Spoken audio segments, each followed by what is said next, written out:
ওখান থেকে একটা কি কপি করে তার হ্যামস্টার কম্পিউটারে ঢোকার পরে এই জায়গায় যে চাবি অপশন আছে, চাবি অপশনে ক্লিক করবা। ক্লিক করার পরে এই জায়গায় যে কোড বসাইবে, মানে যেটা কপি করছো ওটা এই জায়গায় পেস্ট করবা। পেস্ট করার পরে যে রিডিম লেখা আছে, রিডিমে ক্লিক করবা। 10টা কি ছিল দেখো, এই যে 11টা হয়ে গেছে, দেখছো? তারপরে আরেকটা চাবি কপি করবা। চাবি বলতে মানে কি কপি করবা, কপি করার পর আবার হ্যামস্টারে যাবে, যাওয়ার পর আবার চাবিতে ক্লিক করবা। ক্লিক করে তারপর আবার এই জায়গায় পেস্ট করবা। তারপরে এই জায়গায় রিডিম লেখা আছে, রিডিমে ক্লিক করবা। দেখো এই যে 12টা হয়ে গেছে, কিন্তু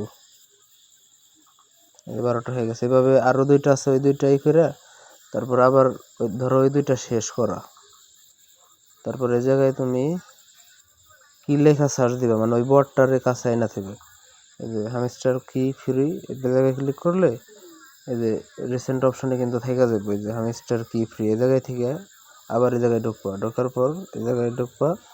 এই জায়গায় কিন্তু আমরা অলরেডি যে মাই ক্লোন আরবি নিচ্ছি। এখন এই যে চেইন কিউব 2048 এই জায়গায় ক্লিক করে আবার এই যে অন আছে, অনের জায়গায় 4 বানিয়ে তার এই যে জেনারেট কিস দিয়ে এটা যদি ওয়েট করো আবার 4টাই দিবে। এভাবে মানে আবার আরো 4টা দিয়ে মানে আবার টোটাল 4টা চাবি কালেক্ট করতে পারবে। এইভাবে টোটাল এই জায়গায় 4টা ঘর আছে না, মানে 4টা থেকে 4টা করে নিলে তার 16টা, প্রতিদিন 16টা করে নিতে পারবো।